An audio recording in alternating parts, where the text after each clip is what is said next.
showtime, folks. Wake up, Daddy's home. I think it's absolutely repulsive. I can't imagine anyone doing anything so disgusting. It disgusted me. It disgusted me. Welcome, everybody. Dad's Home Podcast. Thank you for letting us hang out with you. I'm Bauer. That is a sweet, nasty Chris Cause. This past week, Cause, I went through something you went through not too long ago, and for some reason, I have way more to bitch and complain about, or at least ask questions about, than you did when it came to birthday parties. Young Zach Cause is now the great big age of 7. Am I correct on that? Had his birthday party. Correct. You made an awesome cake for him, the whole thing. I heard seriously no bitching from you about the birthday party. And I don't know if that's because you were in control of the whole thing. You made it happen. I don't know if it's because you're a better person than I am. It is not because I am a better person. I tend to think that might... Well, wait till you hear me out here before you make that judgment call. I don't... Okay. So a part of, as you know, I went through an entire series of what we're going to do for the birthday. Right now, for instance, as an example, it's April. My daughter's gone through about 5 costumes that she's going to have for this upcoming Halloween. She's still in decision-making mode. And for parents... It's good to have options and whittle down. Absolutely. And she's definitively, almost on a every 2-week basis, figured out what her next costume is going to be for Halloween. And then 2 weeks later it changes, and then 2 weeks later it changes. So... Similar situation for time. Yeah, similar situation for the birthday party. Here's what I want to do for the birthday party. Then 2 weeks later it changes. 2 weeks later it changes, and we finally get to a point where she doesn't know what she wants to do. And at the age that she is, which is just turned 8 years old, there are specific friends she doesn't want to have at her birthday party. You know. Now, a couple of years ago, we had to invite basically her entire class to come to a birthday party because you didn't want to socially leave anybody out for no apparent reason. So you invite everybody from the class, and so you've got 20 kids that come to the birthday party. That's what we did. I might object to that. So you can't invite everybody, and yeah. So we try and... So the plan this year was, all right, listen, how about this? Instead of, say, inviting 10 of the girls that you like to the birthday party for cake and punch and pin the nose on the clown or whatever we're going to fucking do, how about you just pick like 3 close friends, and it's you and the 3 close... We'll go out to dinner, or we'll go to a show in New York, or we'll do something, right? How about that? Didn't want to do that. Wanted to invite a bunch of classmates, but then there were specific ones that she's really close with that she's now fighting with. Like, oh, we fought last week and we hate each other and she's very bossy and I don't want to invite her. In the meantime, if you don't invite her, then it becomes a whole thing that becomes spread around the rest of the classroom. And it has become, at least here in 2nd grade, this entire issue where you go, well, I've got to protect... Do I protect some of the kids in her class that are going to feel left out? It's drama. It's fucking drama. So it's 8-year-old drama. It's 8-year-old. No, it's only going to get worse. But so we thought, what about this? What about if we don't really have so much a birthday party? Like, what if you spend birthday with mom and dad and sister, and we go out to go to like American Girl in New York City, so you can go pick out some stuff for your doll. Maybe we go see a show, just the family. And then on your birthday itself, we'll have a cake. Some neighborhood kids will come over, and you'll just kind of kick into the cake that way. Okay, that sounds like a great idea. Fuck, yes, we locked her into something. Right. We're good to go. Yeah.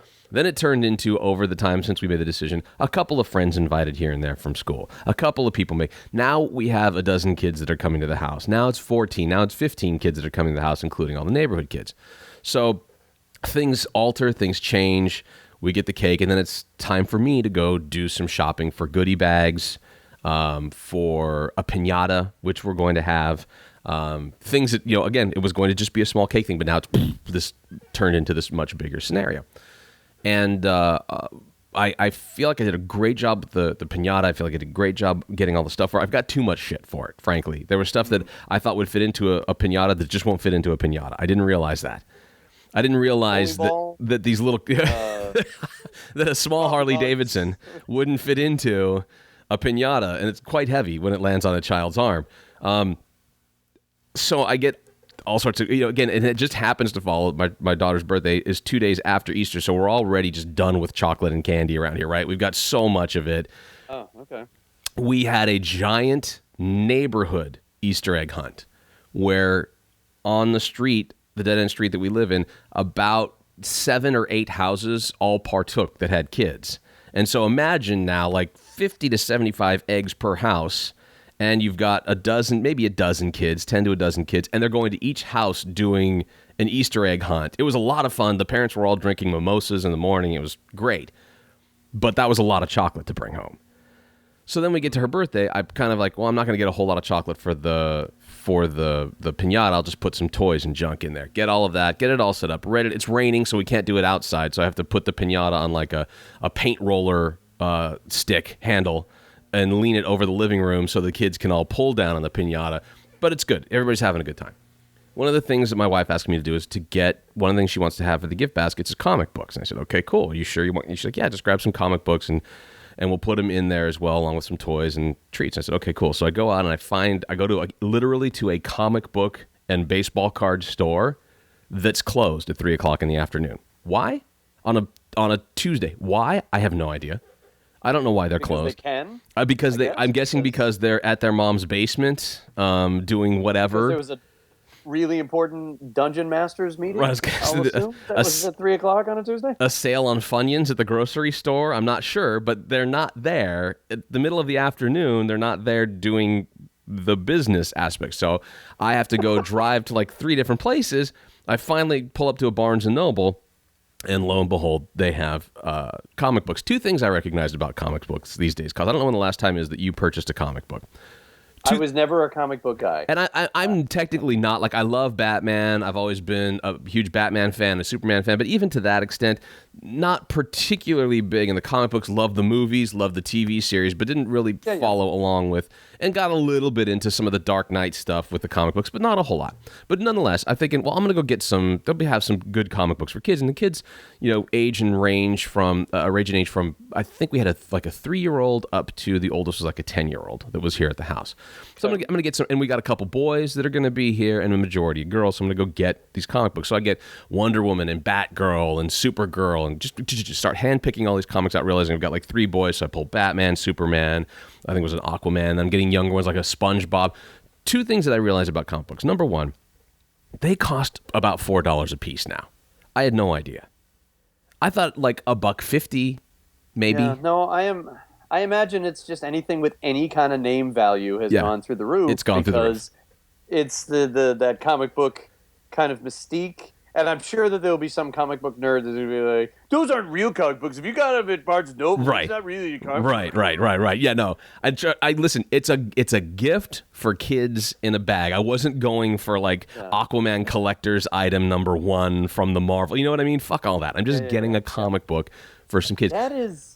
And that's a heftier gift bag. Oh, you're not kidding. Like an elephant eraser. So than some Transformer pencils. So that's the first part. The second part, and I guess there's 3 things I learned about comic books. The second part is the more expensive. It's usually $2.99 or $3.99. The difference being how dense the pages are. Like, they're now not just simple comic books that we used to have flipping through where the page would tear very easily, and then you'd see like the ads at the back for the sea monkeys or the X-ray. Yeah, it's not like that anymore. They've taken the magazine type paper, like a Maxim magazine type paper, and used that in the comic books. Hence, some of the more money that you're paying for the comic books. And I've seen some of the jobs that I have comic book enthusiasts. Okay, I like that. So I have seen the more adult style comic books, and it appears that guys our age who were comic book guys, they're just never leaving the club. Correct. It's like the mob. Correct. I think once you're in, you're never leaving. Yeah. And so I've seen... You took a blood oath or something along those lines, right? Less, yeah. Because I look at some of them and I go, well, there's no way you're married. You may have been married at one point, but currently, right now, as you sit here in front of me reading that comic book, there's not somebody. There's not that a you would call single way that you are officially locked in. No, I agree with you. And that kind of leads me a little bit to the third one, which is, and I didn't realize this until after I got home, showed to my wife, went to go put it into the gift bags and sort them out for the individual bags for the kids that were coming. She stopped and she looked and she started flipping through the pages. She goes, "You got these for kids?" And I'm like, "Yeah, you told me to get comic books." And she's like, "No. Comic books. I meant, those comic books that you get that have like little games inside of them, the things that Charlie kind of brings home from school." I'm like, "No, those are workbooks or sticker books. They're not comic books. Comic books are something totally different." She goes, "Well, that's what I meant." I'm like, "Well, that's not what you said." So I went with comic books. She's like, "Look at this." And we started looking through like a Wonder Woman one, and there's an image of an entire sword being run through the neck of some bad guy and just blood squirting everywhere. Yeah. In a Wonder Woman comic book. And known for all of its gory content. Well, first of all, and brutality. I'll go back to my history with Wonder Woman. She was hot. It was all about the boobs, and she could deflect bullets with her wrists, and she had a golden lasso that made you tell the truth, and she flew an invisible plane. Where the fuck did the knife through the neck come into this? When did Wonder Woman meet up with Game of Thrones and then just start decapitating people in the comic books? No longer just your run-of-the-mill punk bitch. God, no. Not Wonder Woman. No, not Wonder Woman now. Well, she's got to keep up with the times, I suppose. So you're saying, like a fine wine, Wonder Woman has gotten more violent with age. I know the Superman comics have gotten more violent with age. I know Batman has gotten more violent. I imagine, especially since both of those are DC comics, that there's probably somebody who's that. And so now the spin-offs all sort of carry that too. Supergirl is certainly a little bit more violent. They have a Catwoman one that I couldn't even give to a child. That I looked at it and I was like, holy shit, there's no way I could give this to a child. Like I would seriously think twice about the age of 16 going, here, take this Catwoman cartoon. Take this Catwoman comic book. And there's a reason that once upon a time they started to put age restrictions on video games. Yes. I mean, there's a very real reason why that happened. That's kind of the point, because after the party was done, after my wife sifted through and said, okay, these three you can't give to anybody. These three, they're going to have this. There are some adults. There's practically porn in some of these. Let's keep these off to the side. Like, it's definitely violent enough. And I'm like, again, you said comic book, so I grabbed what was there. Now, if I may ask along the way, I'm sure that there's more. I hate to interrupt. Please. Were these comics in a bag? No, they were not in a bag. They were. Okay. In fact, they were out on the bottom shelf at Barnes and Noble, where the magazine rack is. So they're out there for every child. The bottom shelf. So it's not a top shelf item where you have to be concerned about any sort of nudity or a nip slip in a bikini or something along those lines. The kids can get access to this down low. My question for you, as another concerned parent, and as a friend of yours, at no point while you're standing there debating buying a $4 comic book as a party favor, did you thumb through it? I did not spend. Or you were just so excited to actually have come to a destination that had your goal. Yes, I'm much closer to checking this off the list for the day. Take this into consideration. There's a little bit of that. There's a little bit of the. Oh, fuck, I've gone to 3 places already, and they had nothing. That by the time I hit the 4th place, and I've already wasted a shitload of time to get there, because as you know nowadays, that the comic book baseball card store isn't just around the corner anymore. It's halfway across town. It's like a 15-minute ride on the highway before you even get off at the exit that you would need to get to before you get to the city streets to drive. So it's like a half an hour drive to the location, and then they're closed because why not? You're debating while you stand there and you go, how does this place make their rent? Right. That was the biggest question I had as I sat there. First of all, what is your nut and how do you make it? They barely were able to have parking on this gigantic building that they are a portion of, let alone have the kind and perhaps wise business sense to be fucking open on a Monday afternoon. Now, maybe you have answered your own question there. Perhaps the nut versus open. I did pay extra close attention to, is there anything even in the store, because maybe the whole thing had shut down because of their very wise business practices. So by the time I get to the fourth place, they have the comic books. I'm grabbing a Scooby-Doo, Scooby-Doo meets Superman. I'm grabbing a SpongeBob. I'm grabbing, thinking of younger kids Can you first. imagine how Scooby-Doo is fighting Old Man Winters in some of the comic books? I don't know, but I'm pretty sure there might have been a page in the back, I don't know for sure, of Scooby-Doo giving Shaggy a handy someplace. I'm not exactly sure, but seeing how these comic books have changed over the years. So, it was time. It was, I've got to get back home. It was, I've gone to 4 places already or 3 places already, and now they've got comic books here, so I'm just going to grab them, put them in the bag, and go. Didn't think, I thought whatever's on the cover, whatever might be on the back that I can see right there visually, if it doesn't look too bad, I'm fine with it. And I just presumed that from my history with comic books, which again hasn't been tapped into for 20-something, 30-something years, that this would be a fine gift added to the gift bag, which when I got home, there was quite a shitload of trouble. So here's what I found. Similar to what you're saying, the concept of the warning label on the video game, they have them on the comic book. You just can't see them right offhand. So eventually, because it looks like it's just a part of the correct. picture. Eventually, you'll see on the side, literally by the spine, but on an angle, unless you're looking really closely, because there's the giant graphic of Catwoman and fighting Bane, and somehow Bane's about to rip open her shirt with a blade, and okay, well, I guess we can't give that one away.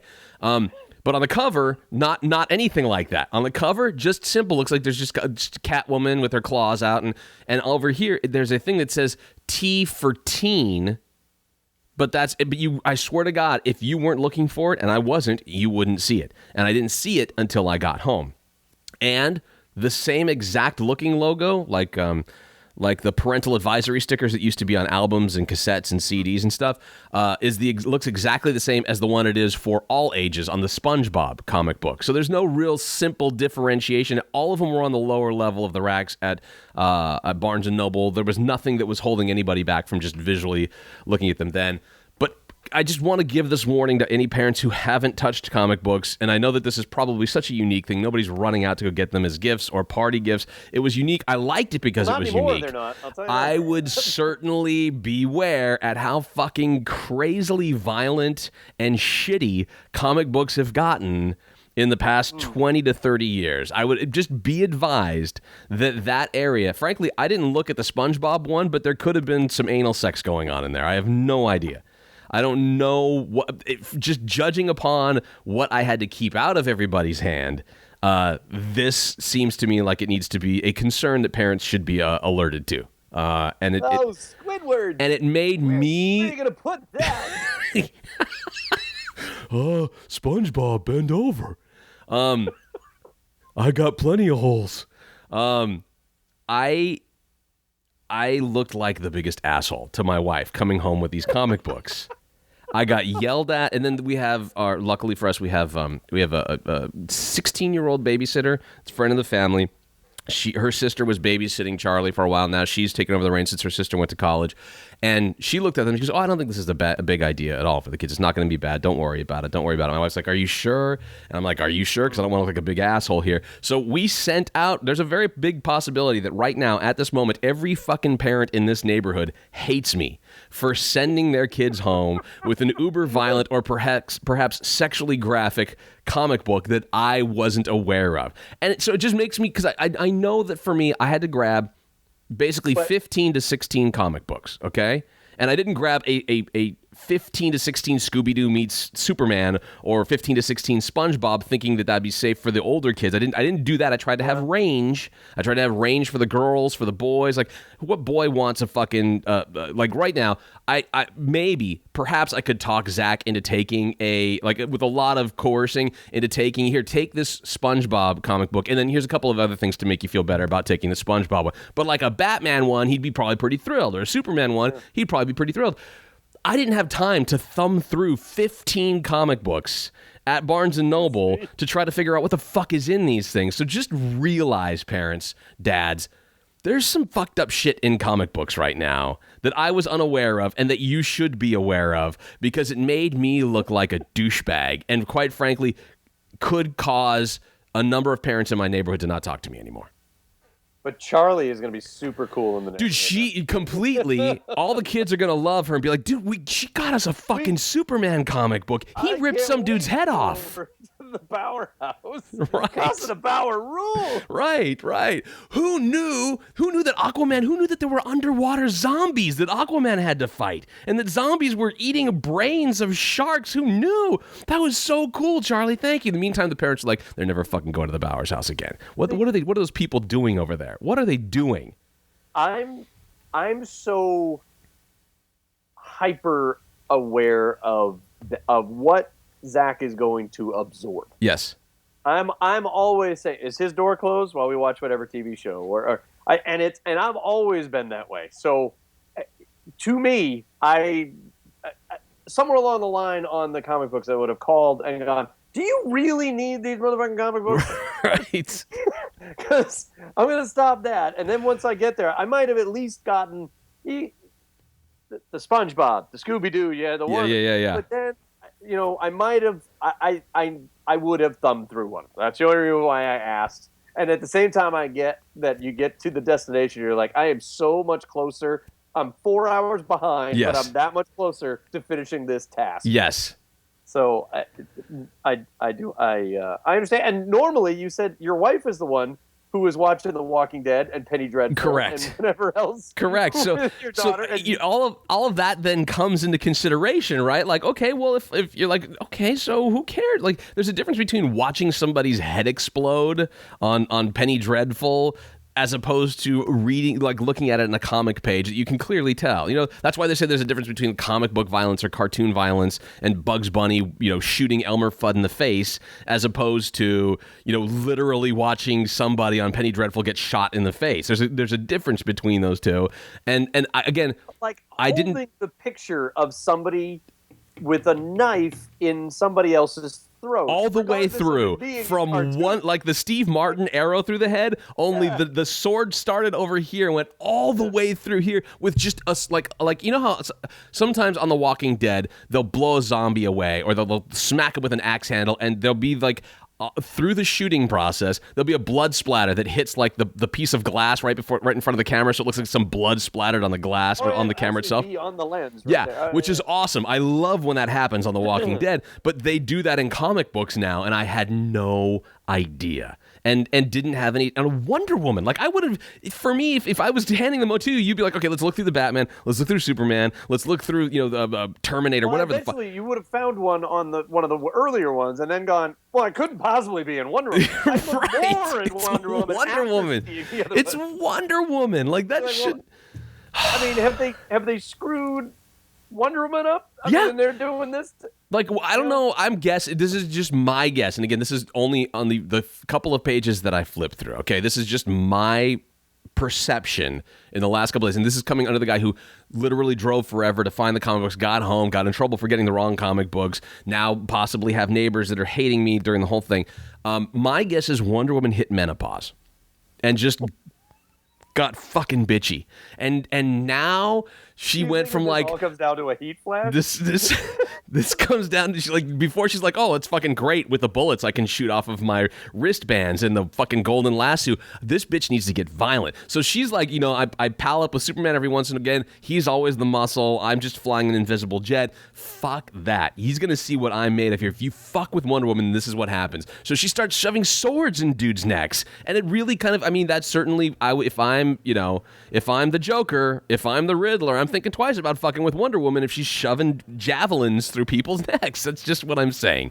So I don't know if that's something that's just happened as she's matured over. She is an Amazon, for Christ's sake. If this is just what happens over time, I don't remember Linda Carter ever shoving a sword through anybody's neck in the Wonder Woman television show. I just remember her spinning around in a very hot fashion and then turning into Wonder Woman. That's all I remember. I remember plenty about Linda Carter. Yeah, exactly. Most of it locked away in the spank bank, but that's not important here. So, just want to give a warning. Just heed my warning, parents. Whether it's on a gift bag or you're just thinking, oh, you know what? I bet my daughter would like to read a Batgirl comic book. Fucking shit's gone weird in comic book world right now. It is not the same as it was. And really take a second to look through that comic book before you buy it. Thank you. My public service announcement here. I had no... This has been our new segment. Bauer yells, "Get off my lawn." I had no idea whatsoever. I mean, it's hold on, you'll get the "Get Off My Lawn" in just 1 second, because that's coming as well. I don't know if you can hear, but the guys who clean my yard. Lawn? I don't know if I'm going to try to turn the camera so Cause can see I it. hear. But the guys are literally outside my window. And is their lawn too clear? To be fair, no, they're blowing in a part of the backyard. What are they blowing snow? It's their leaves. It's all the shit from the fall that they didn't grab. They're now that the snow's melted. That was under 8 feet of snow. Correct. That's now where things have gone. So, all right. I'm glad I was able to inform. Sometimes we like to entertain and inform here at the Dad's Home podcast. I'm glad I could help out on that level. I guess it's probably time for a quick Get Off My Lawn. I like to call it. I thought we'd introduce a new segment here at the Dad's Home podcast called If I Never, which is an open door for Cause or myself to just bitch about shit that if I never hear that again in my lifetime, I'll be fine. If I never see that again, if I never hear the voice of, or if I never hear the theme song of Thomas the Train again, I'll die a happy fucking man. Like, whatever it might be, this is the time to bring that up. So, during my daughter's birthday party, the computer and Pandora was on for the music background, which is just fine by me. I have no problem with that. Until the older kids, the younger kids don't give a shit. They're like, we're gonna hang out, we're gonna play, we're gonna dance, we're gonna smack balloons on each other's heads, we're gonna tear the balloons open and blow into them and do helium shots and all of that stuff, right? But they don't care. They don't give a fuck. But the older kids, they want to come across as being somewhat cool at 10 years old, 9 years old. So they start at one point during the party as I'm, getting the pizza order and my wife's cutting the cake and we do all that kind of shit. They start playing DJ on the Pandora radio station. And I would just like to say this, and I'm sure that there are plenty of parents who feel this way. I know I now feel this way. If I never, ever hear this fucking song from Ariana Grande again, this song in and of itself, and listen, you and I know a guy in Jeff Peck, Chris Cause, who is in love with Ariana Grande, thinks that she's the hottest thing ever.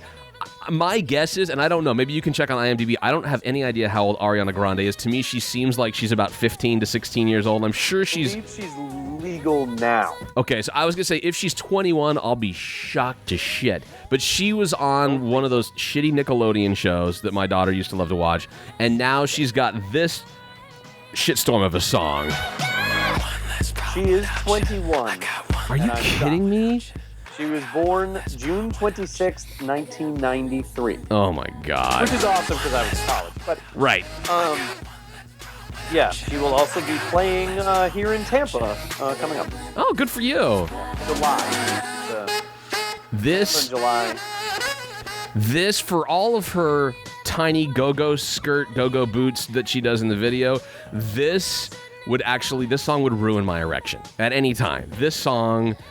And we know I know at my age, Cause, how difficult it may be to get one for some guys, because according to ABC News, it's the only commercials that they ever run on the David Muir Show. And my daughter now has almost every Viagra commercial memorized, but...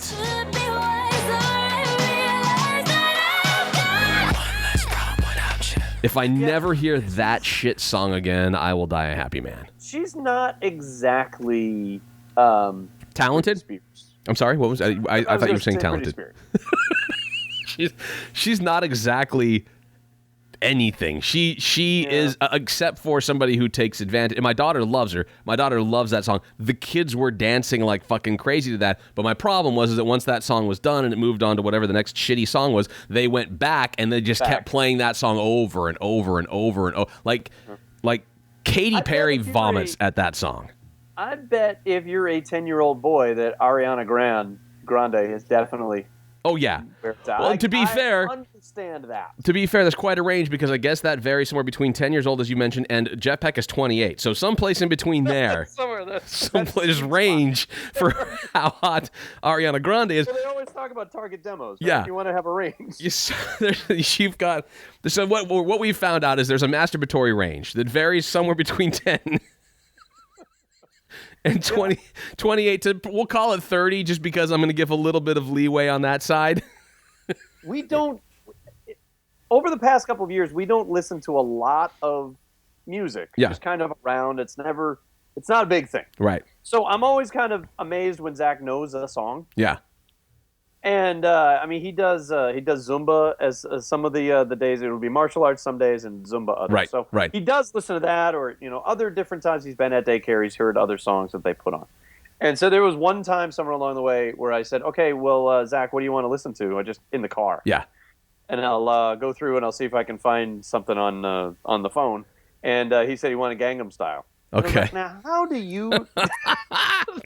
And no. So I mean, Gangnam Style was a thing in the house for a little while. We get videos of him singing and Yes. dancing to it and Oh, doing yeah. the moves. I mean, it's outstanding. Yeah. But, so now what we'll do from time to time when we get in the car, we'll put the iTunes music, iTunes radio, Mm-hmm. and we'll do like the top 50 pop. Okay. All right. Because he seems to know more of those songs. So so there are certain songs in there that we know more than others. Okay. And there are certain other songs. Like, that are on that list is he a fan? recording. Is he a fan because the other one that I heard that I'm not? I guess I wouldn't say that I've had an ass full of this song yet. But is he familiar with the Taylor Swift "Shake It Off"? Yes. Okay, because I'm guessing that's one of them that's got to top that list, right? That was frequently in like the top 10. It's Yeah. always, they do it in order and then they wrap around. Sometimes it keeps a memory of which ones you've listened to. Yes. So it's not like you start over again every single time. You keep cycling through the top 50. Right. So Shake It Off was definitely on the list. He does enjoy the Shake It Off. Well, who doesn't? I mean, even for me, to a certain extent, that song, it's not as annoying. Taylor Swift is a little bit blondes, brunettes, a little bit better to look at than your Ariana Grande is. I still think she's dumb as a bag of hair. But, I hey, that's- agree 100% with you, but this song, he said it's in the- I say I'm too late. I mean, to me, this is certainly teeny bopper kid music. Like, this isn't made. I don't think this is written for like 25-year-old girls, right? This is for like teenagers and earlier. This is high school strictly. Yeah. That's what people say. Which is why she stands there with a boombox and does breakdancing. Well, In the bottom video. line is that look, haters gonna hate. Yeah. And what should you do, cause when haters hate? Oh, all right. So there you go. Once again, I would listen to Taylor Swift 25 times in a row before I listen to that shitbag Ariana Grande song again. It's just fucking awful. The Uptown Funk. Oh yeah, that's getting there now too, isn't it? Uptown Funk is a favorite, and then all of a sudden on the list, Fireball Oh, from Pitbull, right. and it made me go, now Zach, where have you heard that? He had a couple of different. I'm like, in Uptown Funk, he knew exactly where to put some of the bridge entries. Yeah. He knew exactly where the lyrics were. I am stunned. Fireball knew exactly where Fireball. They knew exactly where to put it. I'm stunned at because I don't know where either, but my daughter is getting that exposure as well. She'll come back, oh, and then this song. Oh, I love this song. I'm like, I've never fucking heard this song in my life. How do you know this song? And we have. I think this is Pitbull, and then all of a sudden, it's Fireball. All right, well, there you go. If you want to hit us up with one of your entries for If I Never Again Hear That Song, that television show, that theme song, whatever it may be, hit us up on Facebook. And feel free to put the YouTube link on Facebook as well, facebook.com/Dad's Home Podcast, or hit us up on Twitter at Dad's Home Podcast, at Dad's Home Podcast. Cause when we come back here at the Dad's Home Podcast, we'll take a journey into sound to figure out what this is for. If you show me one couple that conceived a child through anal intercourse, just show me one. That's when we come back. I know. Cause's mouth is agape. We'll discuss that and find out what that's from when we come back here at the Dad's Home Podcast.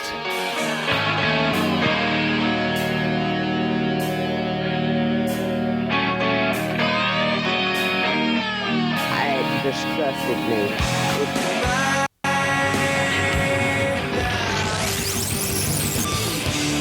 The Dad's Home 60 Sec Check. Technology and app reviews in under 60 seconds. Kind This is Charlie Bauer for the Dad's Home 60-Sec Tech Review.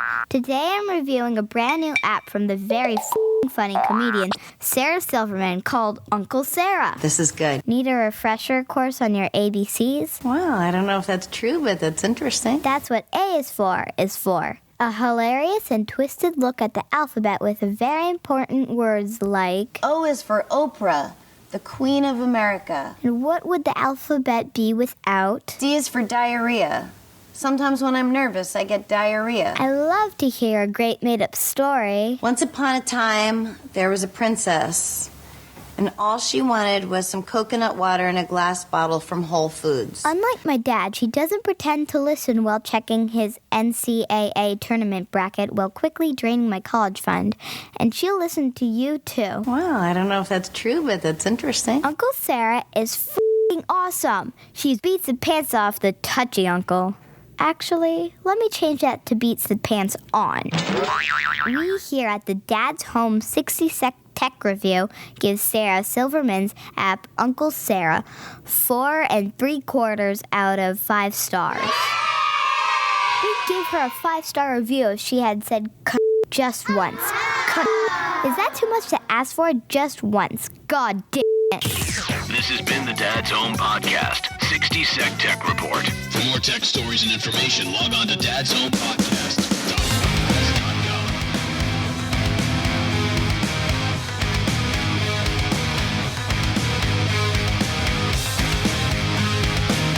Welcome back to the Dad's Home Podcast. I'm Bauer. That's a sweet, nasty Chris Cause. Cause, want to give a real quick Dad's Home salute to some spring break heroes, if we could. Those who went going above and beyond the law. Those who, when it came to spring break, were going for the world's record, or at least the Guinness Book of World's Records. A story straight out of the second act of a high school graduation movie. A bitchin' spring break in the Gulf of Mexico was ruined this weekend when Alabama police busted a group of teens hauling their fun juice across state lines. According to reports here, deputies said 4 LSU teens were hauling beer and liquor to the Gulf shores. That's illegal now? I guess technically you're not allowed to take it across state lines.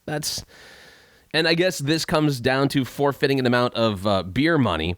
But according to the reports here, the students, Harrison Coogan, 18, Brandon Barber, 19, Hunter Coker, 18, and Carson Buckner. But first of all of those just sound like the shittiest country band ever, don't they?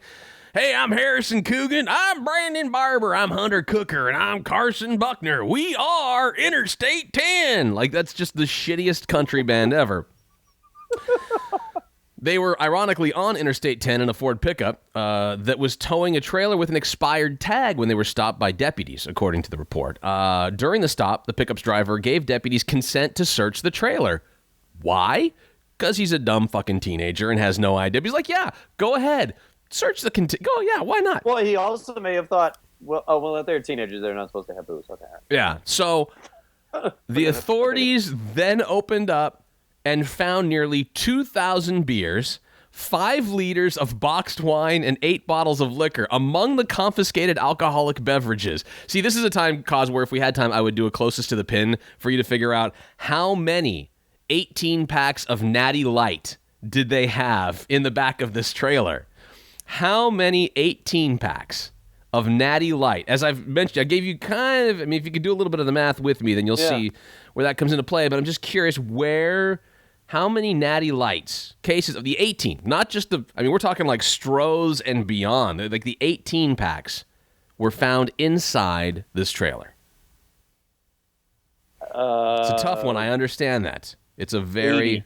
80. Doing the math on this... I was going to say, it's got to be in like the 80, 85 range. It's got to be close to that, right? Like you certainly would say, that sounds about right.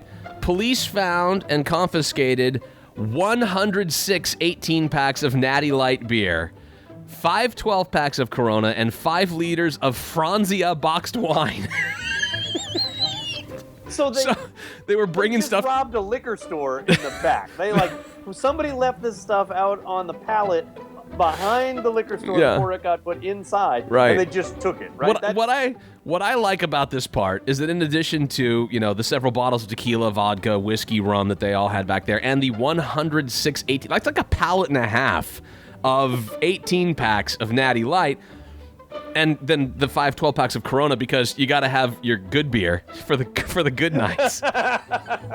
Because sometimes the chicks want better beer. Because you can't show up to a party with somewhat topless 18-year-old girls and be like, you want a Natty Light? You gotta woo them. You gotta give them something to. You gotta romance them. You can't just be a douchebag. You gotta come back with, hey, would you like a Corona? I'm a good guy. Gotta get you Plus, lime wedge. as I understand it, and I don't know this to be true, but I think I read this online, that Corona tends to hide the taste of the roofies more than a Natty Light does. Well, I know the lime is there to hide the taste of your thumb that you have to put in the top of the beer to make it That's a very good point. But I like that this is why I named them our heroes today for the Dad's Home podcast, because they managed to bring 5 liters of Franzia boxed wine to their grandmother or parent that must have been there as well, because no kids are drinking any Franzia boxed wine. Can you see yourself at a spring break party at any point, Chris Cause, where you're like, I'm going to pass on the Natty Light, I'm going to pass on the tequila, the vodka. Can I just get some of that boxed white Zin? That sounds like a party to me right there in spring break. Again, you're hoping that ladies will be there. Yeah, I mean... And, you watched your mom drink Franzia box wine for a long time, so you must think that's what you do. My mom, dude, I know my mom loves this stuff. No, trust me, this is going to be awesome. We have one of those in the house all the time. All the dude. time. That's One time, I caught my mom, like, bending her head over underneath the tap of the boxed wine in the counter in the kitchen. It was fucking awesome. No Chicks glass. love this stuff. Girls love this. Well, congratulations to those dudes. Way to go, guys. Way to go, fellas. 106 18-packs. That's a party. That's a party. It sure is. Speaking of party... If you show me one couple that conceived a child through anal intercourse, just show me one. Let's show them one as we take a journey into sound. This is a journey into sound.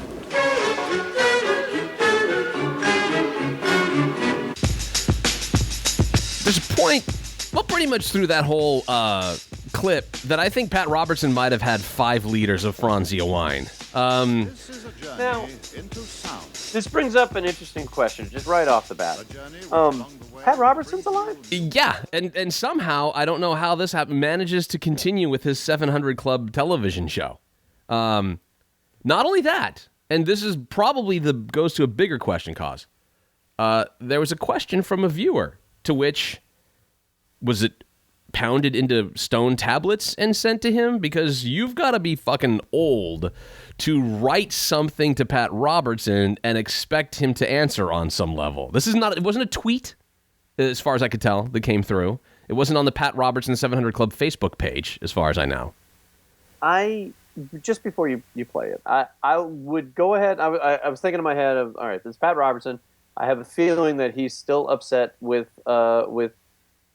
gays. I will assume that this is what this is. I would say that's probably, right? I don't know for sure, but that's probably a really good guess. If I'm to guess and ascertain where that particular quote came from, yes, that is probably somewhere his ass is still chapped about the homosexual population. Right?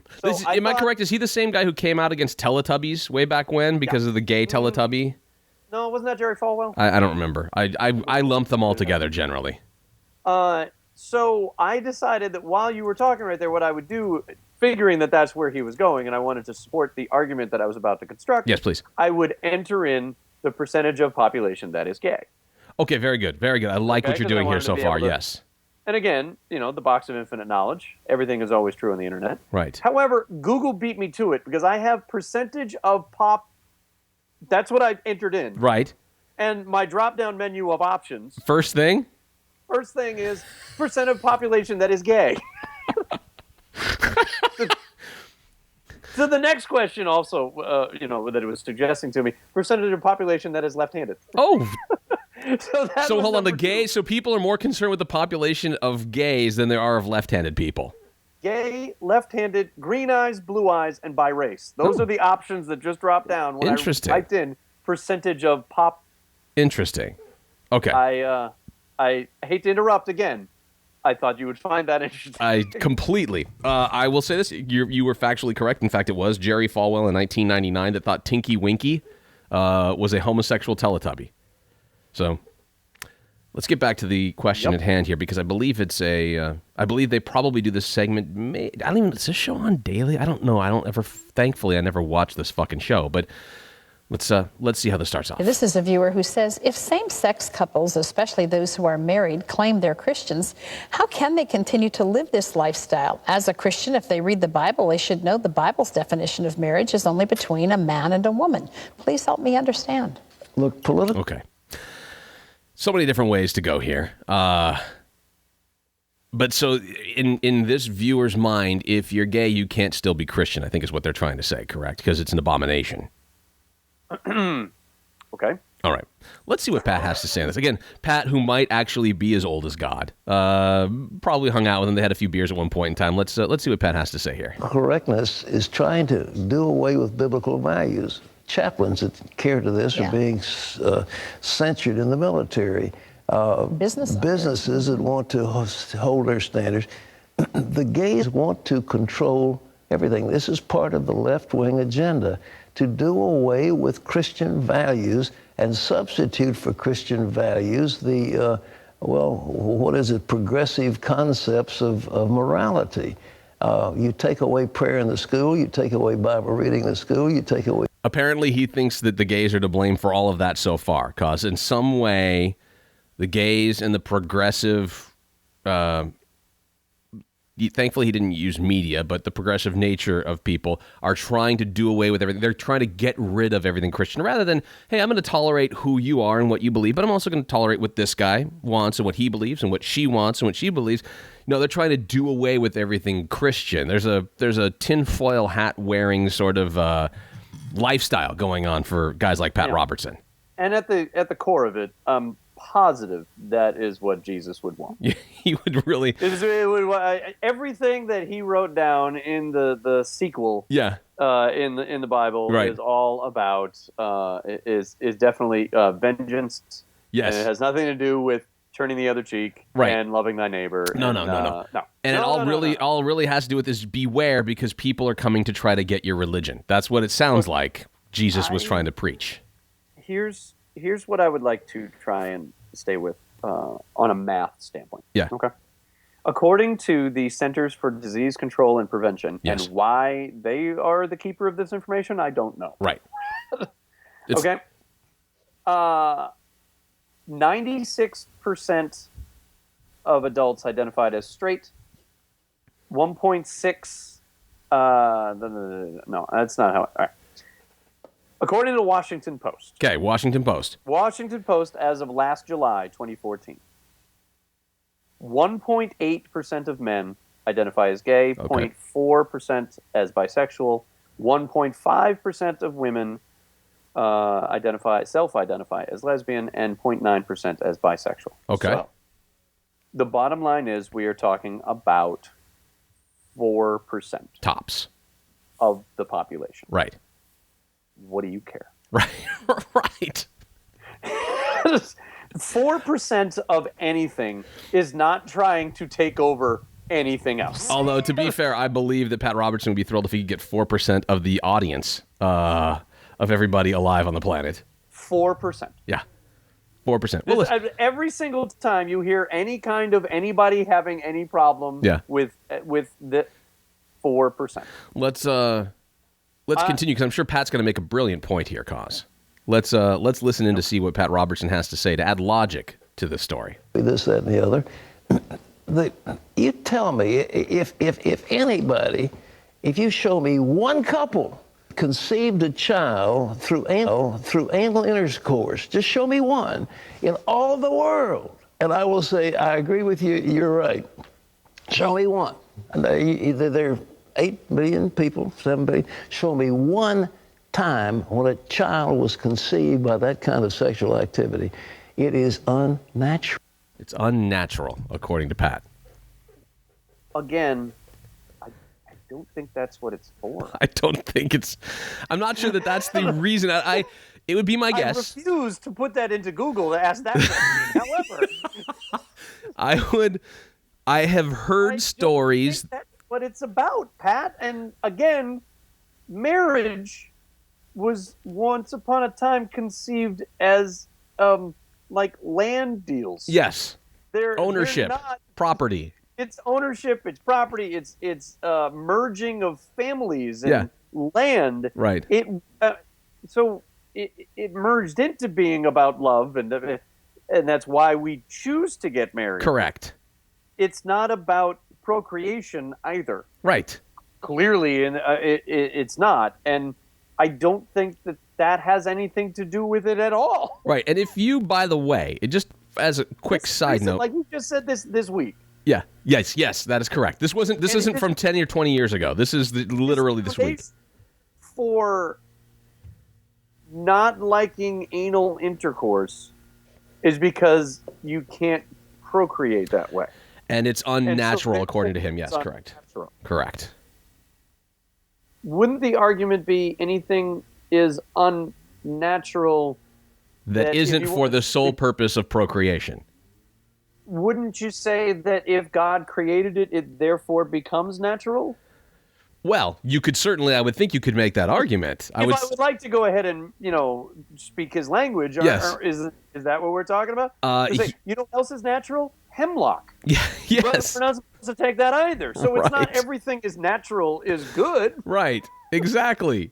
I would also, if also not good. If you would like to take the stance that the only kind of sexual activity that is holy, I don't know what the word is that you'd be using, that is natural, I guess is the phrase that he used, is the kind that is used to create, but to have procreation, then any type of masturbation, any type of me beating off into a sweat sock, all of a sudden I'm now becoming a bigger part of that whole number of percentage of that is unholy and that is unnatural than the person who is just simply, I'm guessing the only times Pat has had sex ever in his entire life, although I don't ever want to think about that, is when he's trying to have a child. And after that, he's like, fuck this. We're not doing this again. No, I'm not. Get off of me. I don't want you anywhere near me, because if we're not ready to have sex for the sole purpose of having children, you should get the fuck off now.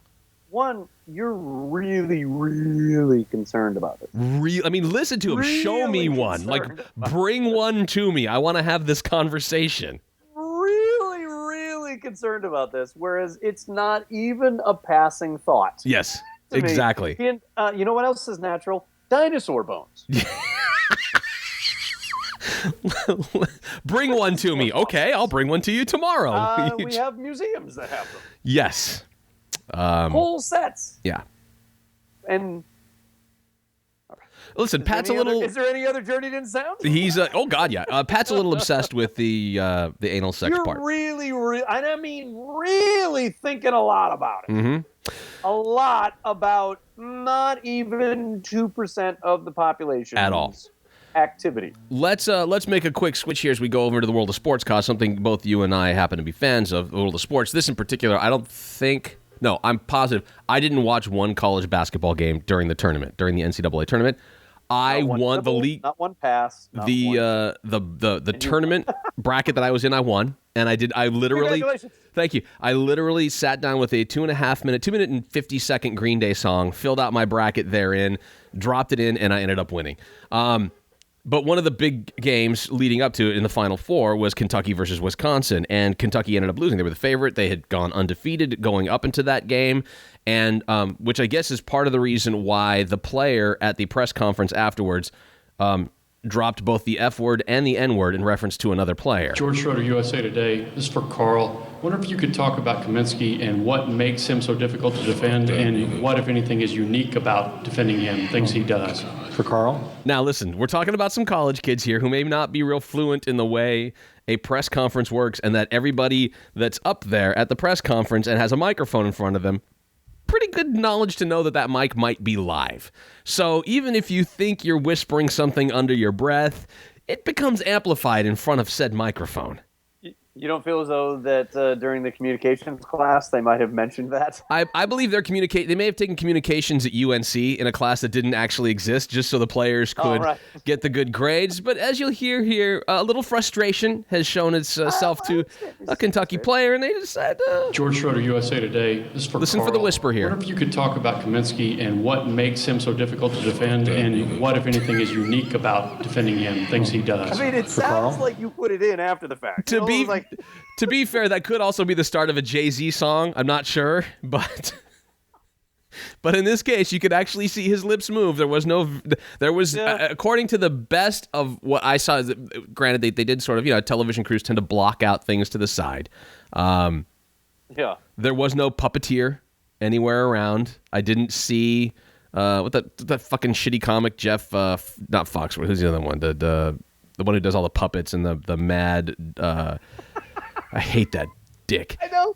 You really, really do. It set you off. What's his name? Jeff Dunham. Dunham. Yeah, fuck Jeff Dunham. That was going to be my original Twitter handle, fuck Jeff Dunham. But there's no Jeff Dunham there. This kid said that. He opened up his mic. He opened up his mouth. He just didn't realize that the mic was going to be that. I did hear that he apologized. Good. That. Oh, good. Yeah, I'm sure that's what you need. It all better. Yeah, I'm sure it was just purely accidental. The guy from USA Today, it's too bad he was talking and didn't actually hear it at the time, but you want to be can we quote you on that? Can we put you down?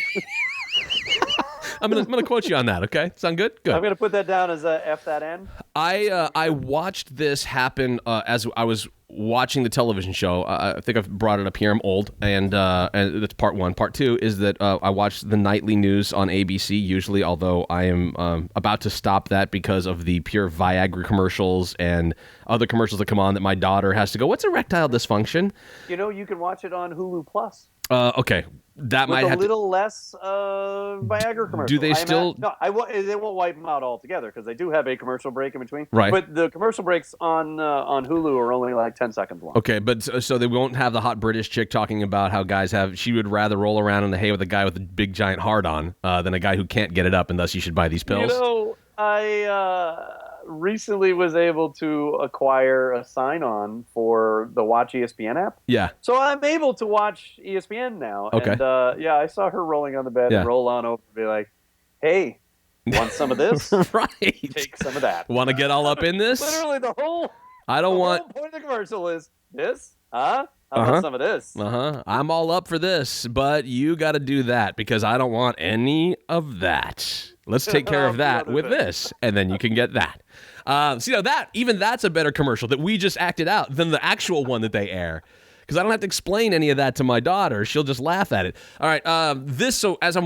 Immediately after the news in my area comes Jeopardy with Alex Trebek. It's a longtime anchor immediately after the ABC News. And I watched this particular game as it happened, and I was washing dishes. It was on in the background. I like to listen and answer questions as I feel like I've, the few that I can actually answer on Jeopardy, as long as it's not like English lit or countries with a river in it or some shit like that. Like I can answer some of them on occasion, and I heard this one with a river in it. That's your downfall. It's one of my many. As I heard this happen, I literally had to turn the water off and turn my head and go, "What the fuck?" You listen to see if you have the same reaction to this question. In life for 400, please. In common law, the age of this, signaling adulthood, is presumed to be 14 in boys and 12 in girls. Tom? What is the age of consent? No. No. Now, what's the answer, Cos? Now, the answer is puberty, is it not? The answer is puberty, which is the initial thought that came into my head. I went right into puberty. And I saw, because you mouthed it as you were saying, as you heard the question, similar to the way that I answer all those questions when I'm washing dishes and Jeopardy's on in the background. I said puberty. By the way, not only was his answer completely absurd and wrong and just fucking creepy, but the woman who answered after him had something else, and she was wrong. So nobody got the answer right to this question, which is bad enough in itself. But add in, again, his answer here. In life for 400, please. In common law, the age of this, signaling adulthood, is presumed to be 14 in boys and 12 in girls. Tom? What is the age of consent? No. You could hear Alex, like, as Alex said no, he's like, that's the kind of no you say to the producers, like, call the cops. No. Call the cops. No. That's that. A few years ago, there was the Pat Sajak where the guy Yes. had the N. He has to, there's one letter left. Yes. on clam digger, but there was no D. Right. And there's one letter left. Yes. Spun the wheel. It was the N. Yeah. I believe, if I remember correctly, the longest pause in the history of mankind. I believe South Park parodied that. Yes, parodied they that absolutely did. with the N word, and they had instead of the I, there was an I missing, and so Stan's dad said the N word, and they it's spinning around. It's the A, nagger, like someone who nags you. People who annoy you. Yes. Naggers. Yes, that's absolutely. That was the clue, right? I do remember that. Yes. So that's immediately what I thought of when I saw this Jeopardy clip. No, as it turns out. You know what's more? I don't know if this is more horrifying or clarifying. Yeah.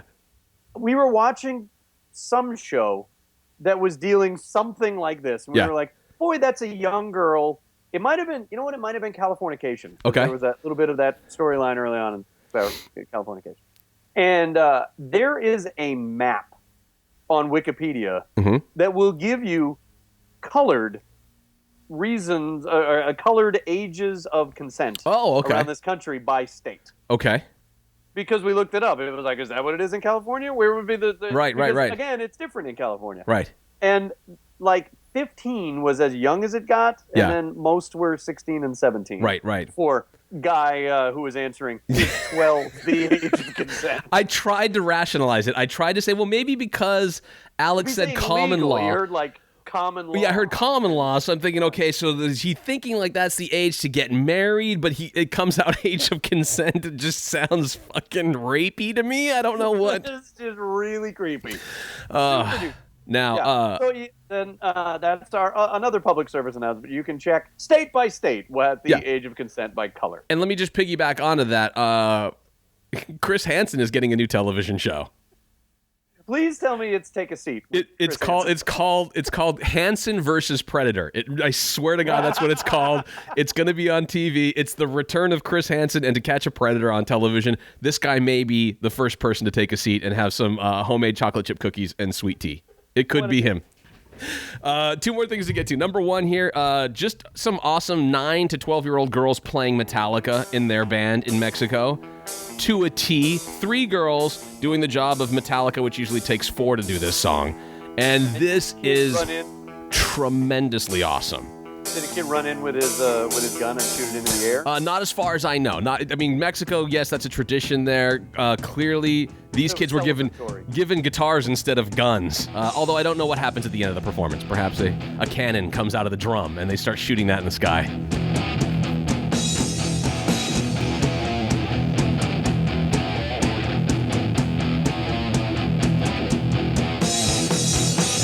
She plays drums better than Lars does nowadays. Here it comes. Get ready for the big pickup.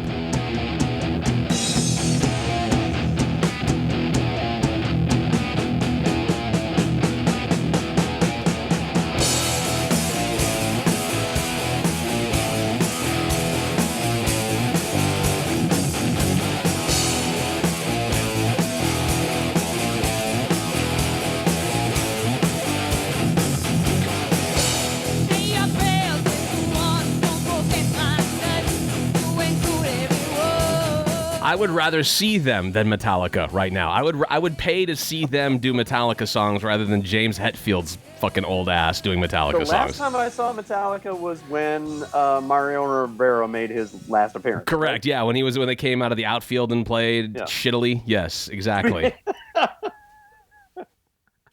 I would rather see David Lee Roth singing Metallica than Metallica singing Metallica. You know what? Eddie Van Halen agrees with you. All right, last one here. And this one I feel like we could get into conversation about forever, but I think we're going to have to keep it topical and surface-like here just in order to wrap up the podcast in a sufficient amount of time. Joe Rogan, from his podcast, I believe, talking about jobs and what it's like to have a job. We got sidetracked and diverted into these boxes that they call companies and corporations, and we got stuck into these containers that they call cubicles or offices, and we got forced into this system. So our time, instead of it being invested in making pottery or fixing cars or doing something where you have a passion or you have some sort of a connection to, instead of that, you've sold your life to sit in a box and work for a machine, an uncaring machine that demands productivity. It doesn't understand you. It doesn't want to understand you. It has a bunch of very strict things in order to keep the humor at a minimum in the office, just in case one of you fuckheads says some stupid sex jokes to get them sued and they have to give somebody $1 million. So get it together, and this is your life now. No natural behavior. Everybody's wearing clothes they don't want to wear. Everybody's showing up and doing something they don't want to do. They have no connection to. That's the problem with our society. And then what's the reward for all this stuff? Go home, get a big TV. Go home, you're going to get a shiny belt buckle. You're going to get a nice purse. You're going to wear shoes that you couldn't afford last week. You're going to get that dream car. And every week we're chasing down this new object. And every week we're trying to fill this hole in this sad shadow of a life that we've been left with after work. That you work 8 to whatever the hours a day plus commuting, and then you're like this.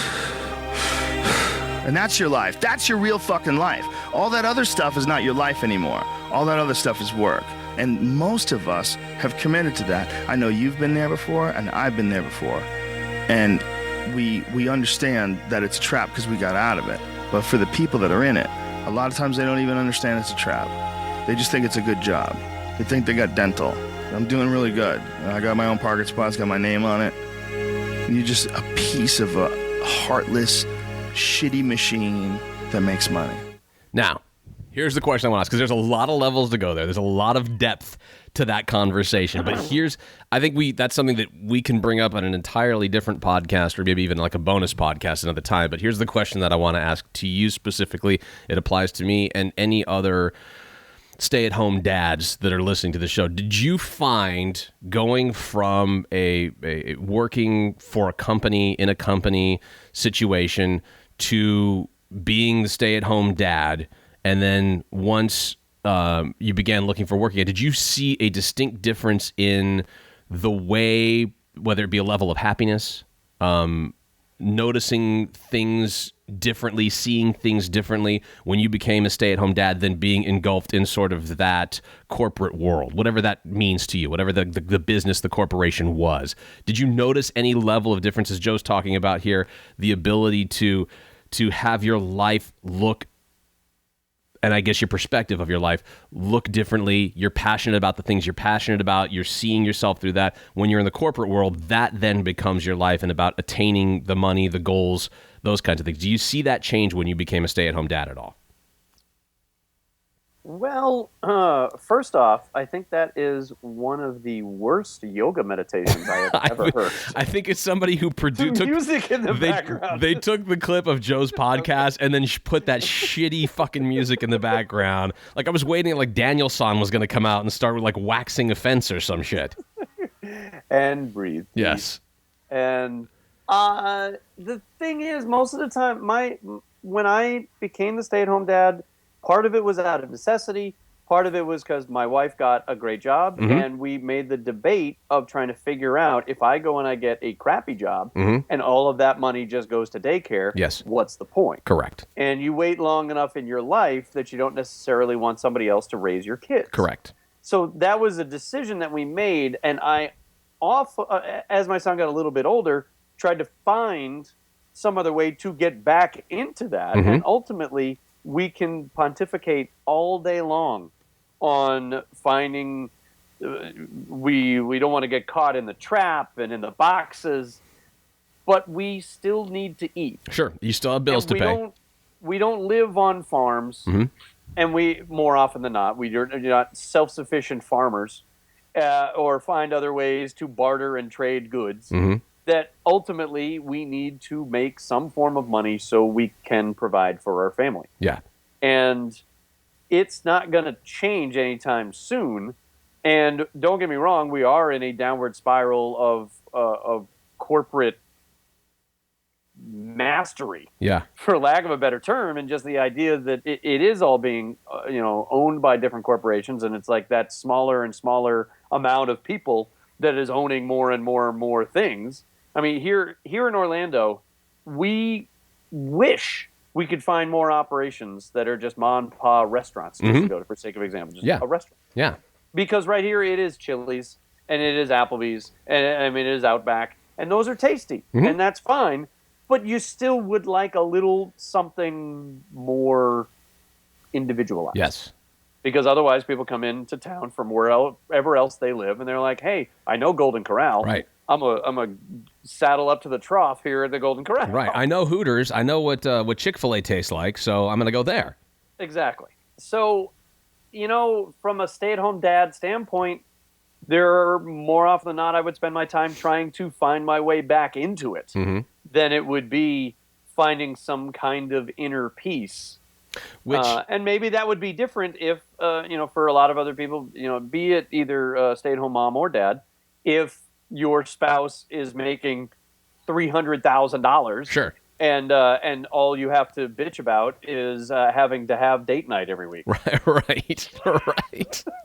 As we've heard in former podcasts, I think that's a part of it. I think Joe does a lot of hallucinogenics, and he's got a deprivation tub a sensory deprivation tub that he just chills out in every once in a while. That allows him to go this deep into his peyote ritual of some kind, I'm guessing. But at the same time, he makes some great points. But I don't think that it's as easy as making a decision to follow a passion to get out of that rigmarole. Because I think, like you said, listen, we have bills that are due. I can't contact the cable company, the phone company, the electric company, the car payments that I had when I was doing fine, and I was in that corporate world where I could make those payments. And yeah, there were times where I felt like I got swallowed up by the corporate world and everything that I was doing, that became my life. Sure. But at the same time, you make that trade-off with having the ability to put your kid in a summer camp or pay for your child's education or whatever it may be that you make that trade-off for. So yes, of course, any of us would love the opportunity to follow what we're passionate about and make that work, but that doesn't always happen. And for a guy like Joe that finally got to that level, congratulations. Good for you, dude. That's, way to go that you've got the money that you don't have to worry about that. And if your passion was acting and you did Newsroom or whatever that fucking show was, it wasn't Kathy Griffin on that show with him. And what was the show that he started off? There was a show he started off with where he was like the engineer of the news radio. That's what it was. News radio. That's exactly what it was. Yeah. So he started off as the engineer of the news radio. He had a very small role there. So if that's how you got in, good for you. If you followed he was a stand-up comedian, and he was able to get parlay these different things, right? And he's really involved with the UFC now, right? And so then you take all of that fame gives him the podcast, the ability, that drive some of those the money from there. So you can do your stand-up and you can do a big tour and stand-up and make money, pay your rent. You can do the UFC stuff and have everything else that you need to have because you're passionate about Ultimate Fighting. Good for you. That's fucking awesome but one thing opened that door for you. Otherwise, you'd still be in that corporate world too. And I don't think that it's as easy as making the decision to walk away from the cubicle or the company to set that up, because on some level you're starting your own business for something that you enjoy, like if Kaz wanted to do the cake baking thing, then you've got to now start up a business for yourself, and that takes a lot. It takes capital, it takes a lot of time and investment. It's not just as easy as following the goal. So while I do appreciate that, and I would like to see more people follow their dreams, there's a certain amount of working in that world with corporations and cubicles that you have to be able to build that dream and make it work for you. You just don't just stumble upon it and then all of a sudden magically the success fairies come with their peyote and some form of sensory deprivation tank and allow you to see all this wonderful enlightenment. In the meantime, the rest of us have to deal with that shit. Yeah, and it's a shame when you meet people we still do this. Yeah. This is a part of, that passion, not being in the corporate world. Yeah. But at the same time, we're trying to market this to go be something else. Correct. That would bring in more money. And Right. if that means attaching yourself to the corporate world and then having somebody else say that you need to hit this target demo by talking about this topic, Yeah. then that gets introduced into the conversation. Yeah. It is great to hear from people saying these things, Mhm. which is great because you've achieved some level of fame, which gives you the platform to say them. Yes. But ultimately, you have achieved that level of fame. Yes. And not being at that same level, other people don't necessarily have that same choice. Right. And I also say this, I think that there's a certain level of how long you've had that platform, because I think Joe Rogan, who's for a long time hasn't had to work in a corporate atmosphere or corporate world as a waiter, as a customer service representative answering phone calls, whatever it may be, he hasn't had to do that for a long time. It's not somebody who just achieved that goal, was just for the last, it's going, wow, for the last year, I've been able to do what I do because I've made the decision to walk away from the corporate world and from cubicles and blah, blah, blah, blah, blah, blah, and the Office Space movie, every scene therein. And I've achieved this goal over the past year, and now I see it growing stronger. Not talking about that. You're talking about Joe Rogan, who's done this for years, for decades, frankly. And with that, it's great to hear, and it's great to hear that he feels on some level that is, creating your own opportunity, your own success, but that doesn't just come immediately the minute you make the decision to get out of the corporate world. And it's going to take time. And in the meantime, you've got bills to pay. You've got, I'm in the process, not completed, in the process of paying close to $4,000 for one single fucking tooth in my head. One tooth that I didn't get a cavity fixed, and then I didn't have insurance when I was out of work, and then the tooth fell apart, and now I'm putting on credit cards where I shouldn't have any business putting fucking $4,000 worth of dental work. And again, it's not done. I'm putting $4,000 worth of dental work. I still have to pay that off no matter how much I want to walk away from the corporate world. Or in the case of me, I haven't been in the corporate world for the better part of a year now. And so there's still shit that has to get done, still bills that have to get paid. And guess what? I can't tell that dentist, hey, listen, I'd love to be able to pay you, but you know what? I decided that I'm not going to work in cubicles and that I'm not going to work in the corporate world. So, can I trade you out in doing podcasts for your dental office? And that way we could barter out, and I do a few podcasts. You put a new post in my head. Can we do that? Can we make that happen? I don't think that's going to be something that a lot of people are going to jump on because he clearly sees my passion. Unfortunately not. It's a very difficult. So while I do think, that would be the ultimate goal that everybody wants to achieve, and it looks like I'm physically throwing my hand up in the air like I'm throwing fairy dust and stars. Like everybody would love for that to happen, Joe Rogan.